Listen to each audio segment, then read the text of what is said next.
was the topic of your essay this year? I mean, this is your first attempt. But they all seem to be tools to fool the audience that you're trying to speak to. What do you think and know about the invisible hand of the market? Whose idea is it? What does it mean? The invisible hand was given by Sir Adam Smith. May I come in, sir? Please come. Come, Rahul. Good morning. Rahul, please take a seat. Good morning, sir. Thank you. So Rahul is from Manipur. Yes, sir. Wonderful. And Rahul has studied from? I did my schooling from Ramakrishna Mission Vidyapit, Deoghar, Jharkhand. Okay. Oh, interesting. Yeah. My graduation was from Hindu College. Okay. And I did my postgraduate in economics from Delhi School of Economics. How wonderful. How wonderful. That's wonderful. And this is your first attempt? Yeah, this is my first. How nice. How nice. Wonderful. And you have appeared in National Defence Academy as well. Yeah, I had appeared. Twice? Yeah, twice. Wonderful. Very good. And Rahul is fond of,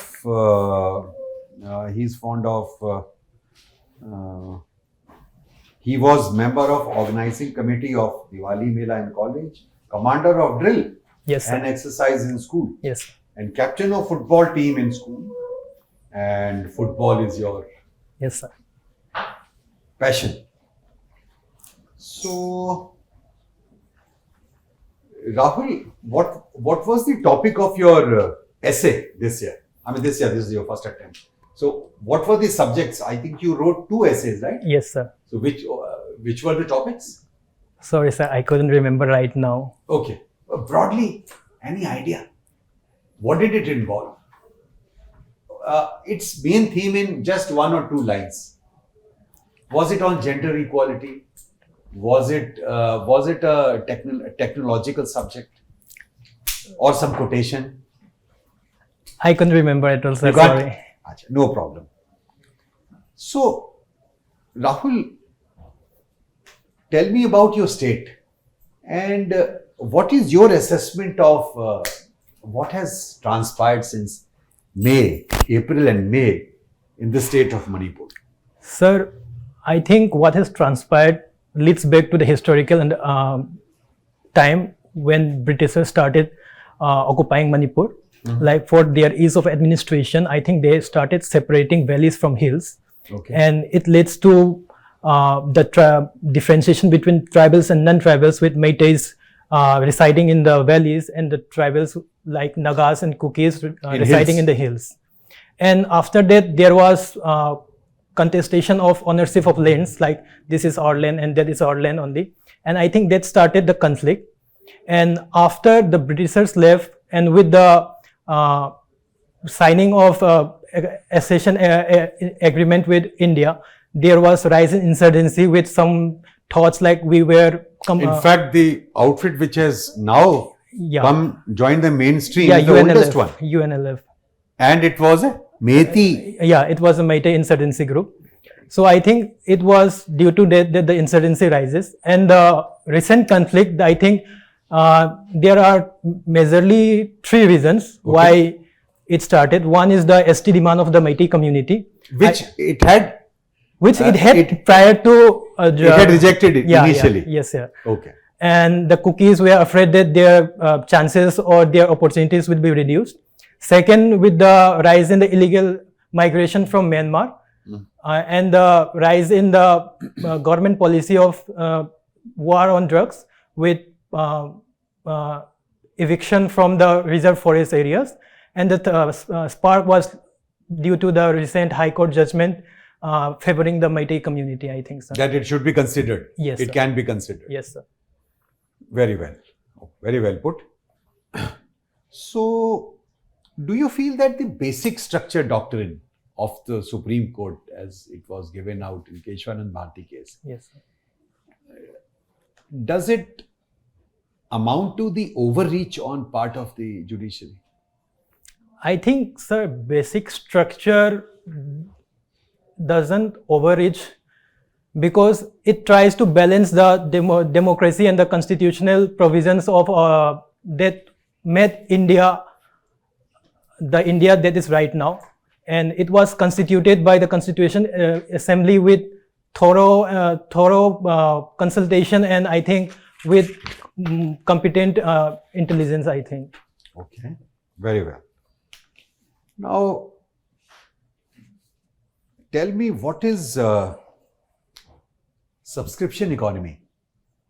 Subscription economy, sir, sorry, but I Just take 10-15 seconds. okay. Analyze what the expression, Okay. its constituents are, and then say.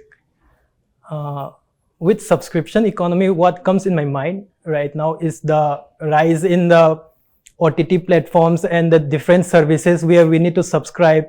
And So, how it is distinct from the other economy? Think again. The clue is in the word itself.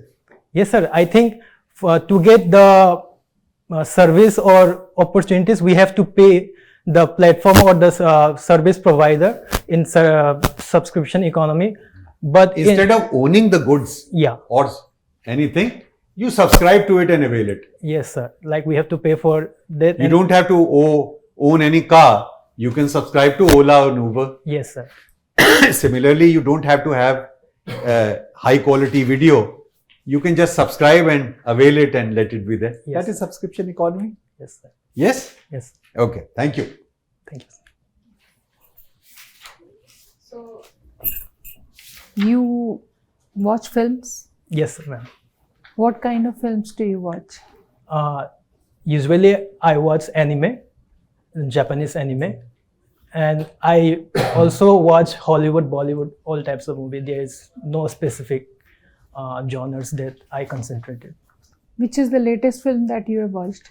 I think I have watched Sam Bahadur, that's recently released. Okay, any lessons you could draw out from there? I think the personality that Sam Bahadur impersonalized, like the way he is confident and the way he was competent in decision making and fearlessness, I think it was quite insightful for a person to inculcate such personality. Okay. What, in your opinion, is the significance of Indo-Pacific region in geopolitics? Ma'am, Indo-Pacific region, I think, is one of the major area where India's security and growth are primary focus, I think, Yes. because from security region we have Bay of Bengal, Arabian Sea, Indian Ocean, where there are many security threats and the rise in the power of China and their Belt and Road initiatives engulfing major countries. So security around Indo-Pacific region is one of the most important thing that India should focus if they want to grow. And from growth perspective also, it's a trade route, and we can connect with other parts of the world like Middle East, South African nations, and also Southeast Asian from that side only.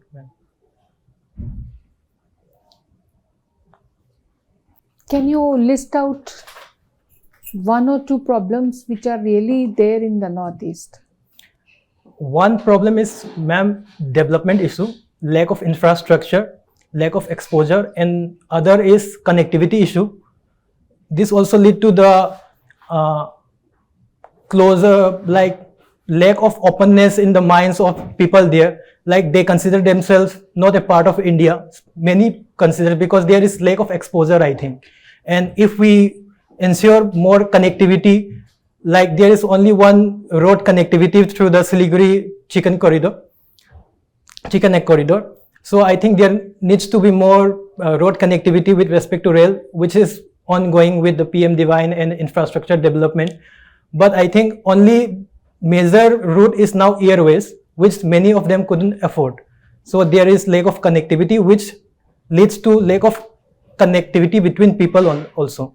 So it also leads to the rising insurgency and militancy. So it leads to political instability and the low socio-economic indicators there. But there is a separate department, the Ministry of Donor, for looking after the development of the northeastern region. Yes, Do ma'am. you think it is not doing its job? It was a great initiative, ma'am, to dedicate one department on Northeast development. But the thing is, ma'am, there were development projects, there were schemes, but the pace in which they are progressing, I think they are lagging behind. And it's only proper implementation which can improve it. In today's recent article, I think there was a meeting where they were discussing about the lag in projects that were to be implemented. Okay. What do you understand by fiscal deficit? Ma'am, fiscal deficit is the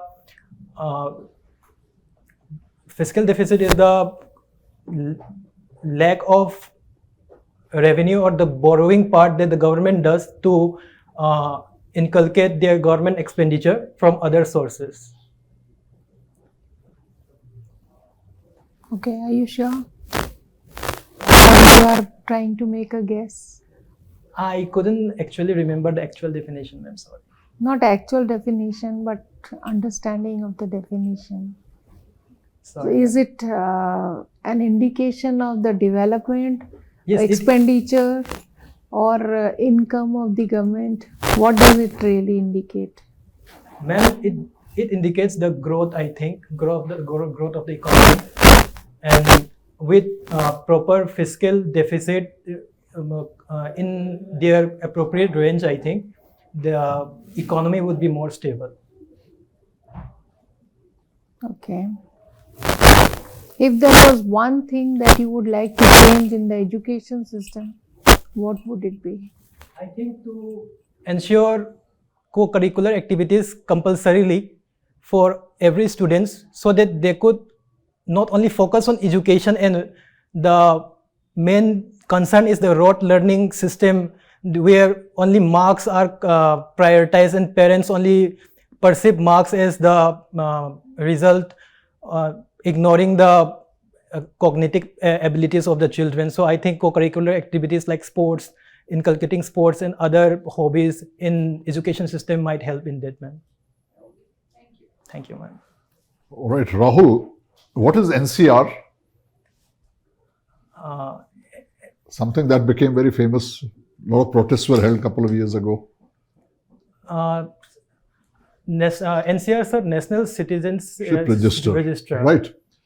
Now, because there's a problem of people crossing over from Burma into Manipur and Mizoram, you think there is a requirement of an NCR so that at least you know who are the citizens of India in that part of the country?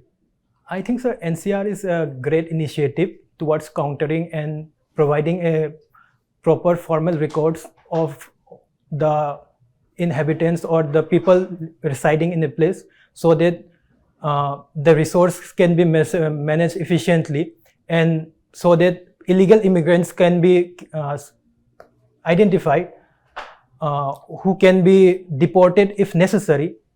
So you think it is necessary, particularly in the Northeast? Yes, sir. I think with the instability and the fragility of the culture and the tradition and languages there, I think it is necessary, sir.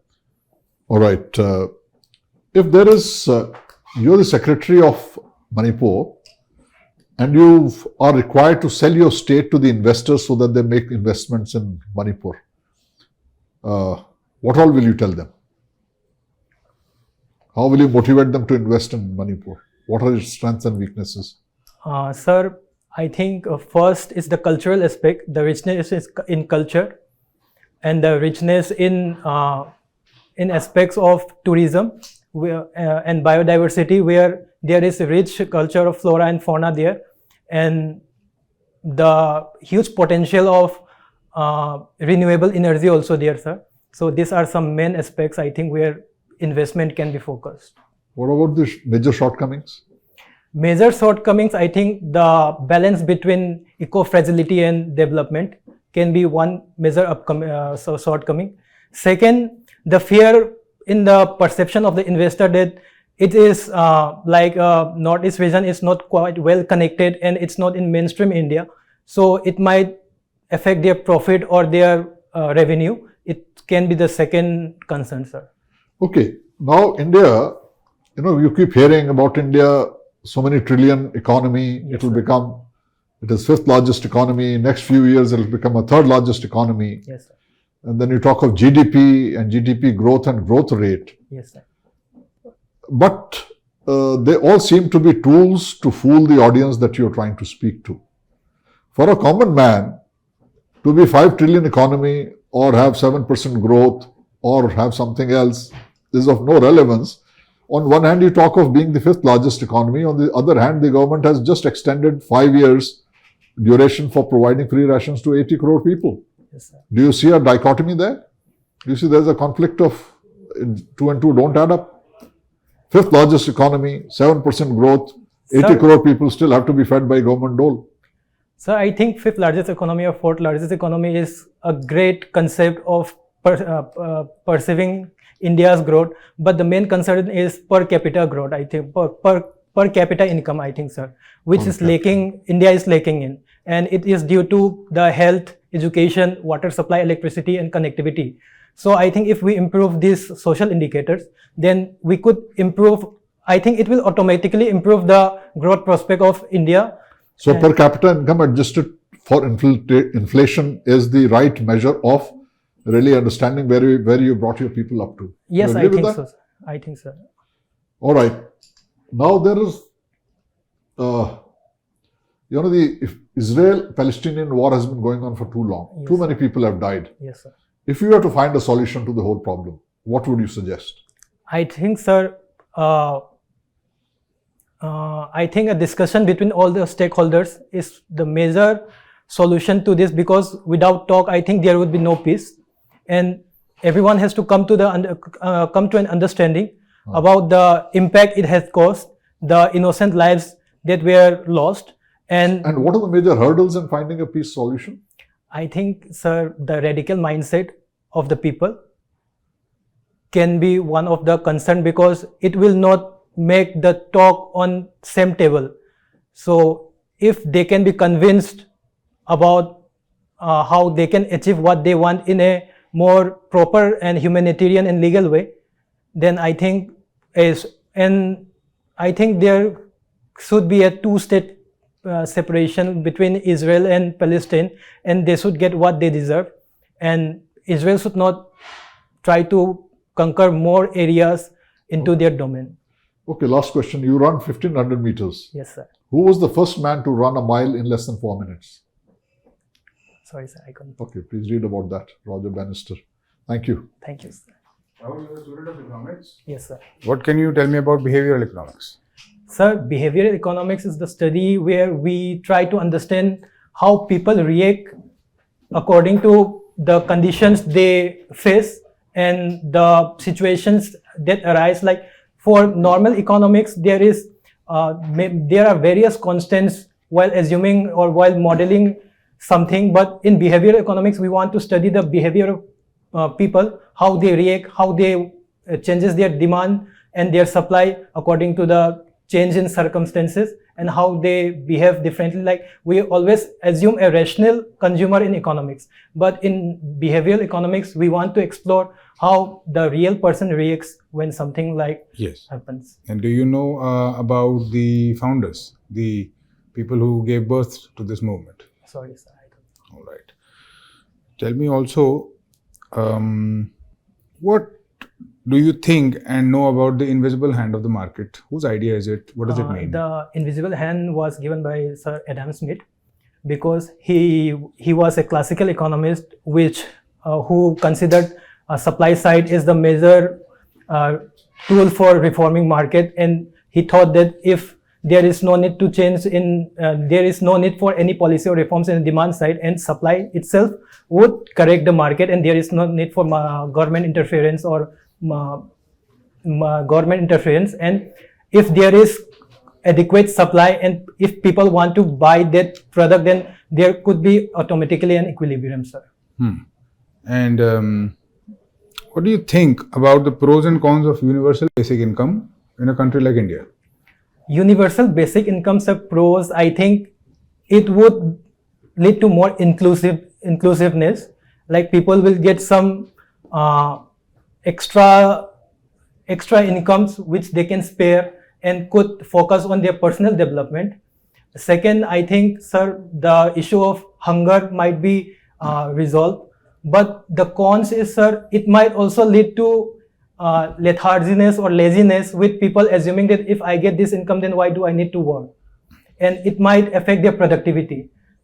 So main cons is, I think, the lack of productivity it might have caused, and the mental attitude that people might change, like I am getting this for free of cost, so why do I need to work? And they might impact the growth of the economy, sir.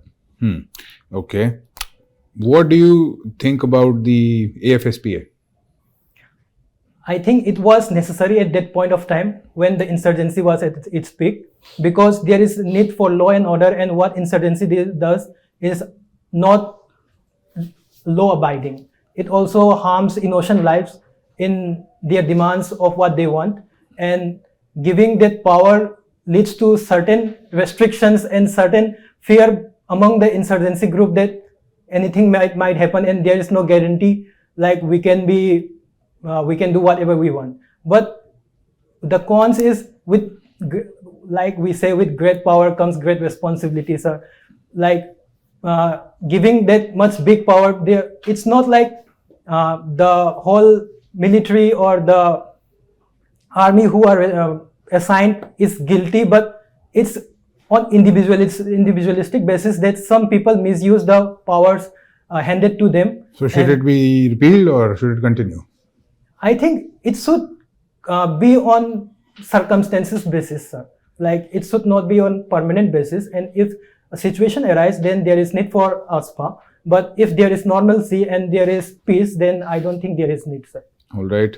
Myanmar is a neighbor and there is a porous border now. Yes, sir. With a lot of trafficking that is not under control as of now. Yes, sir. What are the chances of making the border tighter, and how would you do it as a customs officer if you were posted there? So I think first of all we have to demarcate the borders, because it is one of the major steps that needs to be taken, because there are many open borders and many borders which are not in record, and it leads to modification of borders sometimes. Like there were certain incidents where there were claims that the borders were manipulated. So I think building a proper demarcation is first thing. Second, we can say like we can use the rising technology, AI and all, with radars and scanners, which can restrict the illegal movement of arms or trades and drugs, because there is a golden triangle there, and it's very easy to penetrate this border if it remains unchecked. And third, sir, I think there is need for education on awareness among locals about the impacts it might cause, and the resultant which can happen if there is no control of such activities, sir. Okay, tell me one thing about the difference between central services and all India service. Sir, all India service is spread in all India, and I think the state is responsible for their promotions and transfers, but central service remains with the union government, and they are in control of their transfers and promotions. All right, what are the pros and cons from a public policy point of view, from an administration point of view, of posting officers in their home cadres in all India services? Why should it be a good thing to do and why not? Sir, good thing, because they know the culture, they know the language. People may trust them more because they are their own. And if someone from outside come, there might be trust issue, language issue, cultural issue, which might impact the effectiveness of the policy. But the cons is there might be biasness, sir, because they are their own people, and I think it might lead to some irrational decisions which might hamper the policy of the government. So it could lead to entrenched interests and corruption, perhaps? Yes, sir. It might lead to. And why, in your case, will that not happen? So I think I studied from a school, Ramakrishna Mission Vidyapit, where we were taught service to man is service to God. And I think it made me more ethical. I think it improved my emotional intelligence, and I can know what is right and what is wrong, sir. All right. Thank you. Thank you, sir.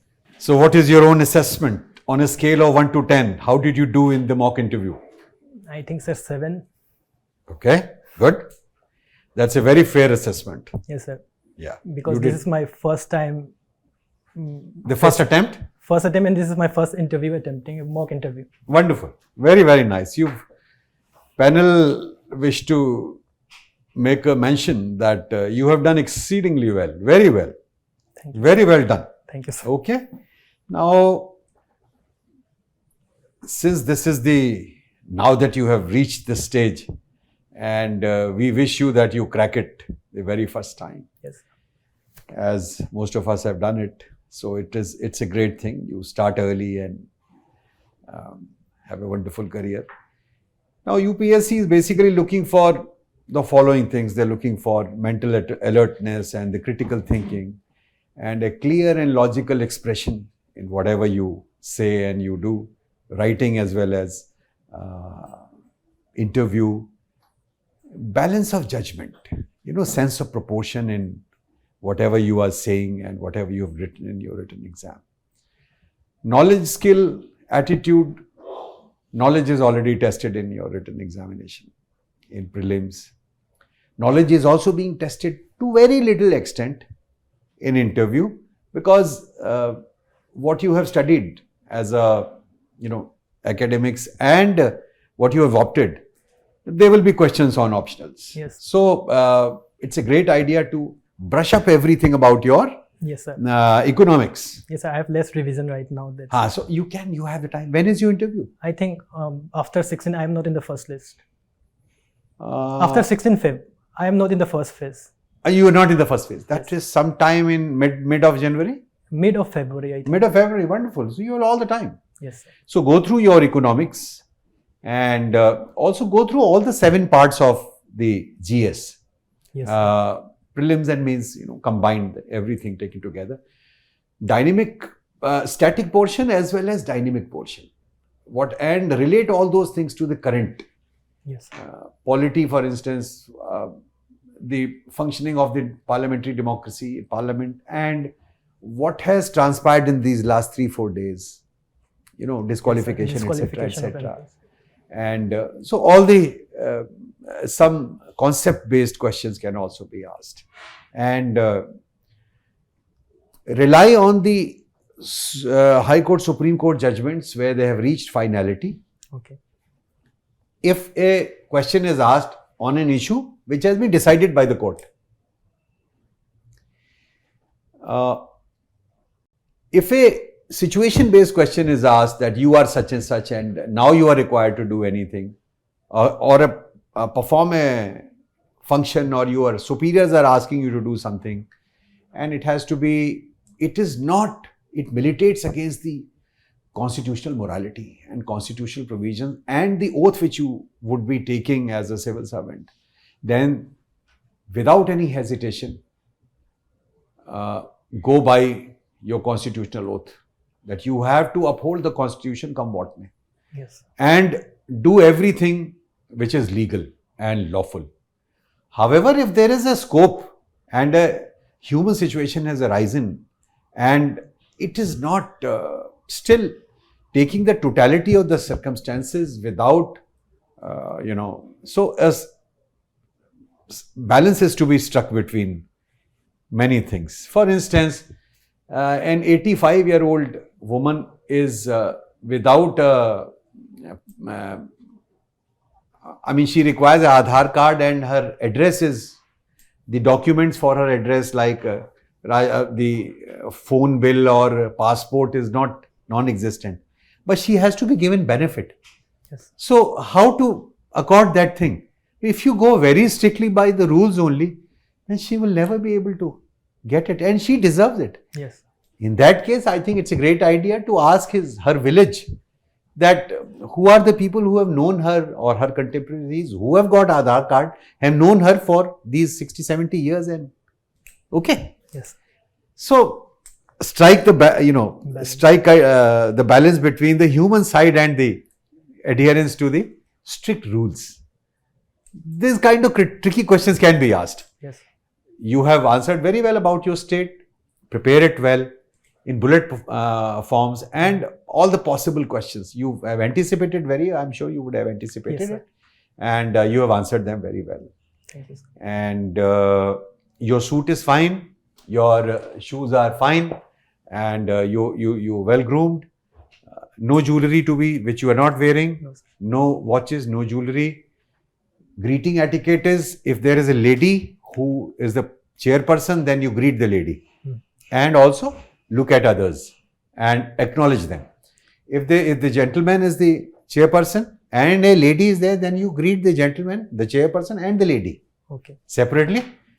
Need not greet each one of them one by one. That's not expected. Okay, sir. Okay, so just this will suffice. And go over your current affairs very well. As I've already said, all the 7 parts, current affairs is part of it. It will suffice to say that go through them thoroughly, prepare a mind map, 360, all the angles must be covered, all aspects. And whenever you are answering a question, take everything into account. Yes, sir. Not necessarily what you think. You see, on one hand is this, on other hand is this. When take a totality of all the facts, then this seems to be the solution, or this appears logical. Okay, some issues which require adjudication of the court, then it is better that the issues are these. However, the matter is pending before the court, sub judice, then it would be better that we wait for a finality of the matter as adjudicated by the court. Or some issue like same-sex marriage, assigned by the court to that it is the parliament's within the remit of parliament to take a view on that. Anything you would like to ask her? Sir, what about my body language and how? Absolutely perfect. Nothing to worry. No need to work on that. You're perfect. Okay, sir. Thank you. Anything else? Right now, no, sir. Okay. So if you ever feel that you need to take this thing one more shot at it with us, although we are tightly packed, but depending on when your date is and when you feel that I must take a second go, although you have done pretty well. But if even then we give you the option, if you feel up to it, you can get in touch with our coordinator and then we'll see. So apart from knowledge, sir, what aspects should I improve? You see, it is more important to express than to impress. UPSC is the board is expecting you to express yourself adequately rather than impress them with the superfluous language or bombastic words or jargons or anything. That's not. Okay, sir. You can express yourself, remain within the scope of the question being asked. And therefore, a careful analysis of the question. Yes. Attentively listen rather than hearing. Listen and analyze what is being asked. And what should you formulate it in broad format of introduction, main body and conclusion. If nothing occurs to you. Okay? Sir, so like it happened now, like economics, my main subject, but I couldn't answer some questions. Never mind. Once you revise, then you will be. Like if suppose in the main interview, I forgot or I couldn't. You say, but even if you are unable to recall, give yourself 15 seconds instead of straight away saying ki I don't know. Okay, sir. If you analyze the catchphrases also, maybe you will make some connection. Like, should it not be considered as bluff if I... bluffing is not required. No, like if I... No. You can say that I am unable to recall. However, if the board permits me, I can take a guess. Okay. Okay. But one odd question, one or two question, if you do not know the answer, it's perfectly honorable to say that at this moment, I am unable to recall. Okay, sir. Okay. Anything else? No, sir. All the best to you. Thank you, sir. Okay. Thank you.